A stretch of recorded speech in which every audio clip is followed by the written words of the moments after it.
गुरुर्ब्रह्मा गुरुर्विष्णुः गुरुदेवो महेश्वरः गुरुसाक्षात् परब्रह्म तस्मै श्रीगुरवे नमः। अगजानन पद्मार्कं गजाननमहर्निशम् अनेकदं त्वं भक्तानां एकदं तमुपास्महे।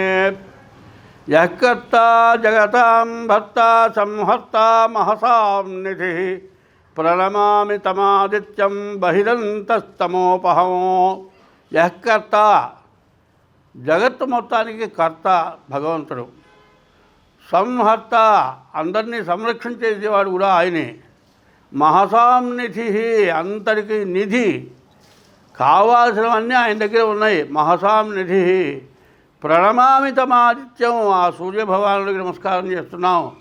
ప్రణమామి తమాదిత్యం బహిరంతస్తమోపహం, లోపల వెలుపల అన్ని చోట్ల అన్ని దేశాల్లో అన్ని చోట్ల నిండి ఉన్నటువంటి భగవంతుడికి నమస్కారం చేస్తున్నాం. అదే పోతన గారు భాగవతంలో పద్యం చెప్పారు.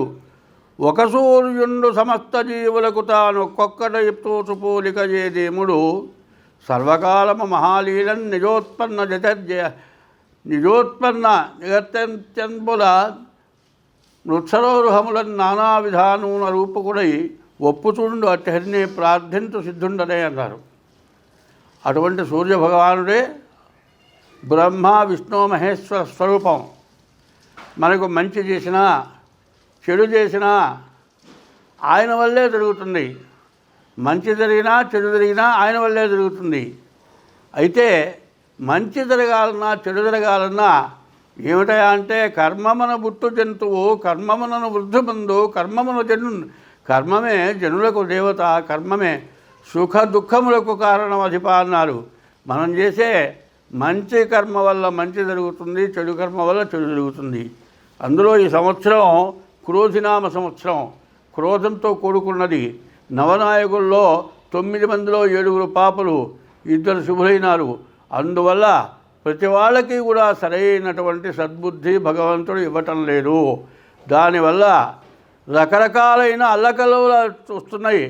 పశ్చిమ బంగాల్లో ఒక అమ్మాయిని చంపారు అంటే ఎవరో చంపారు అనుకోవటం కాదు, ఉన్నటువంటి దేశంలో ఉన్నటువంటి యొక్క ఉపద్రవాల వల్ల జరుగుతున్నాయి. సరే అది అట్లా అనుకోండి, ఎవరో చంపారు, అది వదిలేసేయండి. ఇప్పుడు తెలుగు దేశాల్లో మరి తెలంగాణ ఆంధ్రాలో విపరీతమైన వరదలు వచ్చి ఎంతోమంది చచ్చిపోయిందో బాధపడుతున్నారు. ఇవన్నీ జరగడానికి కారణం ఏంటి? మనం చేసుకున్నటువంటి దుష్కర్మ. సత్కర్మ చెయ్యాలి, సత్కర్మ చేస్తేనే మనం బాగుంటాం. చాలామంది జాతకాలు అడుగుతున్నారు.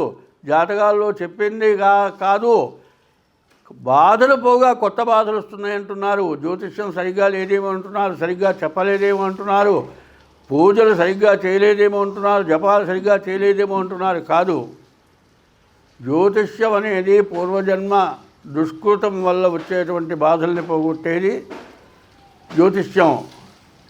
మరి ఇప్పుడు మనం పుట్టిన తర్వాత చేసేటువంటి దుష్కర్మలు, చెడు పనుల వల్ల వచ్చేది వచ్చే జన్మకు అనుభవించాల్సింది. కాబట్టి ఇప్పుడే కొంత 3 వంతులు అనుభవిస్తూ ఉన్నాం.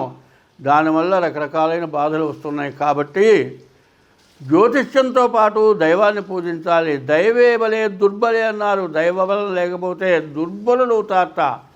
అందువల్ల జాతకం చూపించుకోవాలి. ప్రతి వాళ్ళు కూడా జాతకం చూపించుకోవాల్సిందే.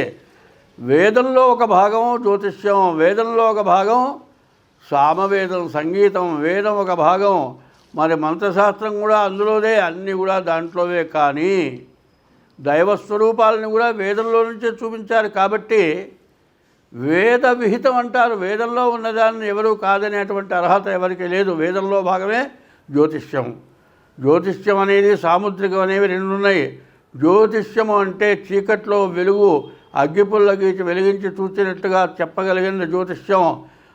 సాముద్రికం అంటే సముద్రపు అవతల ఒడ్డు కనపడదు, అట్లాంటి అవతల ఒడ్డును చూచినట్లుగా సాముద్రికం చూసి చెప్పగలిగింది సాముద్రికం. ఇటువంటిది కావాలంటే దైవబలం కావాలి. దైవబలం కలిగి జ్యోతిష్యం చెప్పాలి. అందువల్ల ఈ జ్యోతిష్యం చెప్పేటువంటి వాళ్ళు దైవబలం కలిగి దురాశ లేకుండా సత్య ధర్మాలకు కట్టుబడి ధర్మో రక్షత ధర్మాన్ని మనం రక్షిస్తే ధర్మం మనల్ని రక్షిస్తుంది. కాబట్టి ధర్మ పదాన్ని అనుభవించాలి. ఈ ధర్మాన్ని మనం అనుభవించడం అంటే హిందూ దేశంలో సంస్కృత భాష సంస్కరింపబడిన భాష సంస్కృత భాష. సంస్కృత భాషలో నుంచి ఈ జ్యోతిష్యం వచ్చింది. సంస్కృత భాషలో నుంచి హిందీ వచ్చింది. సంస్కృత భాషలో నుంచి తెలుగు వచ్చింది. సంస్కృత భాషలో నుంచి కన్నడ వచ్చింది. ఇన్ని భాషలు కూడా ఈ 4 భాషలు కూడా సంస్కరింపబడినటువంటి భాషలు. ఇటువంటి భాషల్లో ఇన్ని రకాల మార్గాలు ఉన్నాయి. కాబట్టి ప్రతి దోషానికి కూడా దైవ పూజలు ఉన్నాయి. కాబట్టి మీ గ్రహ దోషాలే కాకుండా దైవానికి సంబంధించిన పూజలు ఉంటాయి. అటువంటి పూజలు ప్రతి నెలలో కూడా మా చేత చేయబడతాయి.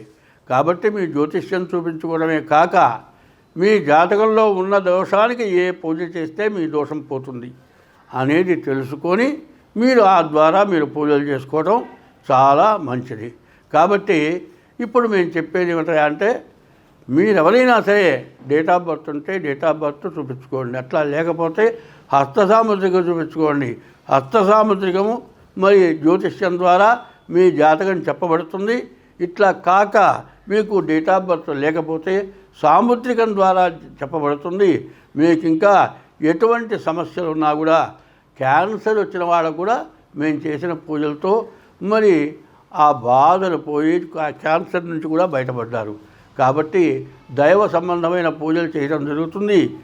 మరి ఈ సెప్టెంబర్ నెల 26వ తారీఖు అమృత మృత్యుంజయ మహాపాశుపదం అమృత మృత్యుంజయ మహాపాశుపదం అనేది చేస్తున్నాం. ఇది చాలా కష్టంతో కూడుకుంది. ఎన్ని రకాల బాధలైనా కూడా పోతాయి దానివల్ల.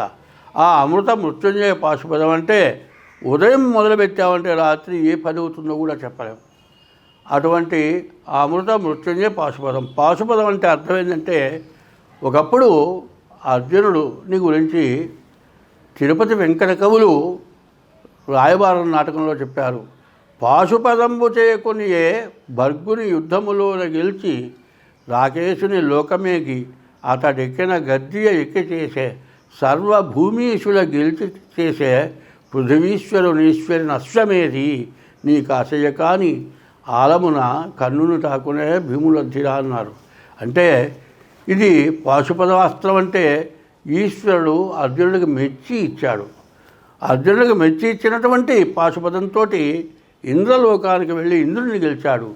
మరి ఎన్నో దేశాలను గెలిచాడు. చక్కటి పరిపాలన చేశాడు అర్జునుడు. అందువల్ల ఈ పాశుపదం అనేది మామూలుది కాదు.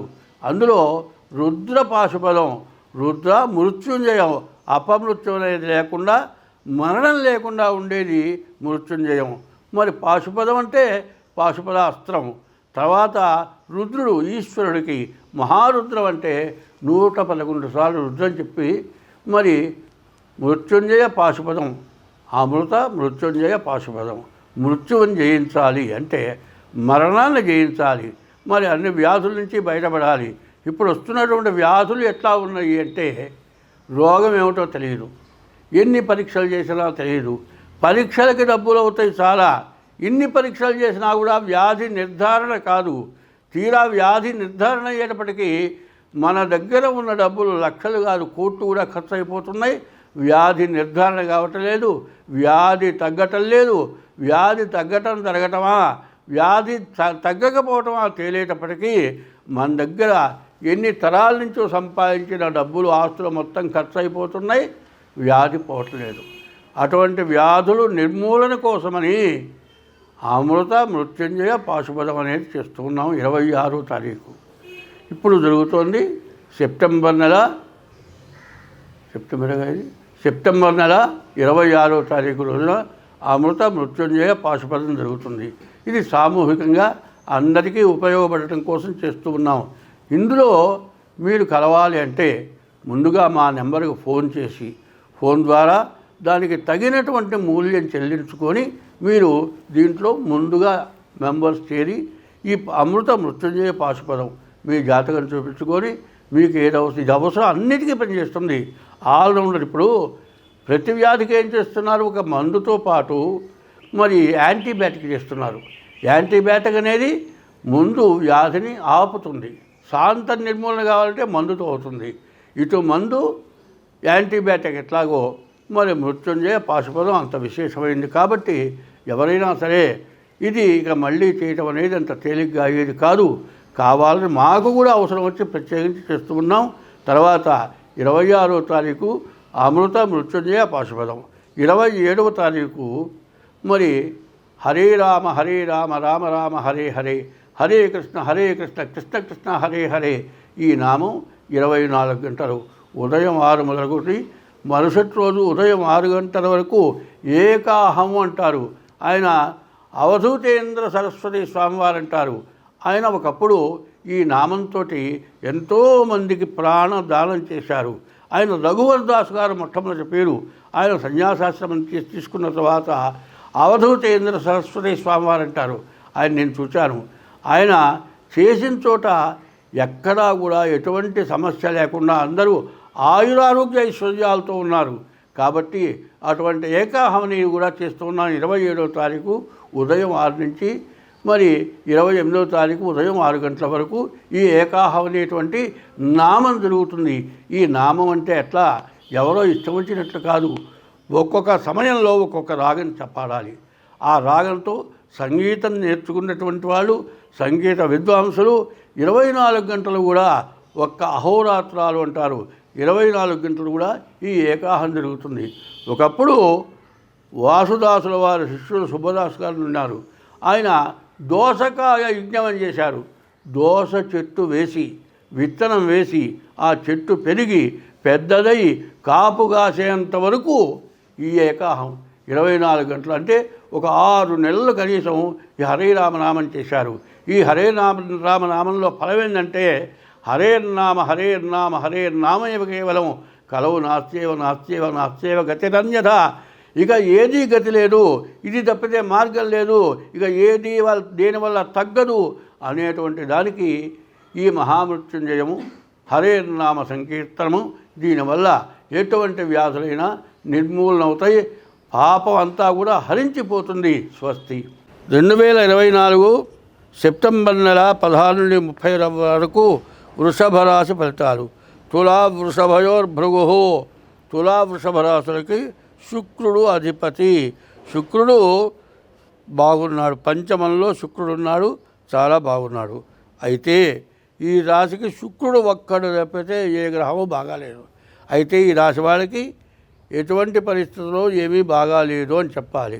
కాబట్టి ఈ రాశి వాళ్ళు పూర్తిగా మీ జాతకం చూపించుకోవాలి, జాతకరీత్యా నడవాలి. ఎవరికి ఎటువంటి మాటతో డబ్బులు ఇవ్వటం కానీ, ఎవరితో తగాదాలు పట్టడం కానీ, అనవసరమైన ప్రయాణాలు చేయటం కానీ మంచిది కాదు. ద్వితీయంలో కుదురు ఉండటం వల్ల దెబ్బలు తగలటానికి, అనారోగ్యాలు రావటానికి చాలా సమస్యలు ఉన్నాయి. ఏమాత్రం జలుబు చేస్తే కూడా ముందు జాగ్రత్తగా డాక్టర్ దగ్గరికి వెళ్ళి రక్త పరీక్ష చేయించుకొని మీరు ఆరోగ్యం కాపాడుకోవటానికి మంచి వైద్యం చేయించుకోవడం చాలా అవసరం. మీ జాతకం చూపించుకోవడం చాలా అవసరం. కాబట్టి ఈ రాశి వాళ్ళకి పూర్తిగా 100కి 95 వంతులు బాగాలేదు. కాబట్టి ఎట్టి పరిస్థితుల్లో ఈ రాశి వాళ్ళు జాతకం చూపించుకోవటం, రోజు శివాలయానికి వెళ్ళటం, శివుడికి ప్రదక్షిణ చేయటం, నవగ్రహాలకు ప్రదక్షిణ చేయటం, బియ్యపు రవ్వ పంచదార కలిపి పుట్టల దగ్గర వేయటం, ఇట్లాంటివి చేస్తే మీకు చాలా మంచిది. సూర్యోదయానికి ముందు లేచి సూర్య నమస్కారాలు చేయండి, మీకు అన్ని విధాలా బాగుంటుంది. ఈ రాశి వాళ్ళు ముందు మీ డేట్ ఆఫ్ బర్త్ చూపించుకోండి. డేట్ ఆఫ్ బర్త్ లేకపోతే మీ జాతకం చూపించుకోండి. కాక ఇప్పుడు ఏం చెబుతున్నానంటే పూర్తిగా బాగాలేని వాళ్ళు ప్రతి నెలలో ఒక దేవునికి సంబంధించిన పూజ జరుగుతుంది. ఆ పూజ కూడా ఏ ఒక్కళ్ళో చేయగలిగింది కాదు, బాగా ఎక్కువ ఖర్చుతో కూడుకున్న పూజ. అటువంటి పూజల్లో మీరు పాల్గొనాలి అంటే ముందుగా మీ జాతకం చూపించుకొని మీ జాతక రీత్యా మీరు తగినటువంటి శాంతి చేసుకోవాలి అంటే మీకు అటువంటి పూజల్లో కలిస్తే చాలా మంచిది. ఎందుకంటే జాతకాలు ఎట్లా ఉన్నాయంటే ప్రతి వాళ్ళు కూడా ఏదో ఒక పొరపాటు చేయకుండా జీవనం గడవట్లేదు. సత్యంగా ధర్మంగా బతికితే కడుపు నిండట్లేరు. అందువల్ల కొన్ని తప్పులు చేస్తున్నారు. అయితే పొట్టకూటి కోసం చేసేటువంటి తప్పుగా ఎవరు కూడా ఊహించరు. ఎప్పుడు కూడా వాళ్ళని క్షమిస్తారు.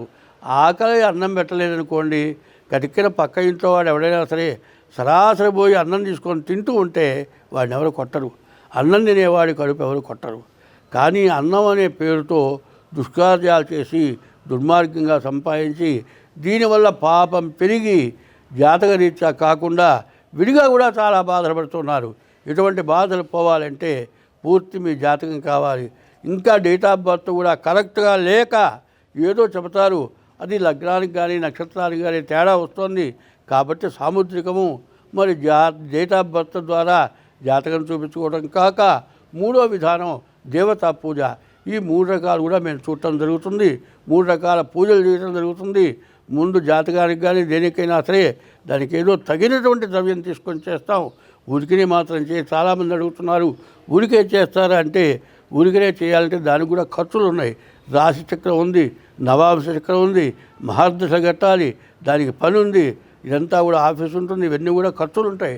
కాబట్టి దానికి కొంత మూల్యం ఇచ్చి జాతక చక్రం వేయించుకోండి. తర్వాత మీ జాతకం చూపించుకోండి. మీకు ఏ రకం పూజలు చేస్తే మీ సమస్యలు తీరుతాయో అన్నీ బాగుండేటట్టుగా చేస్తాం. స్వస్తి.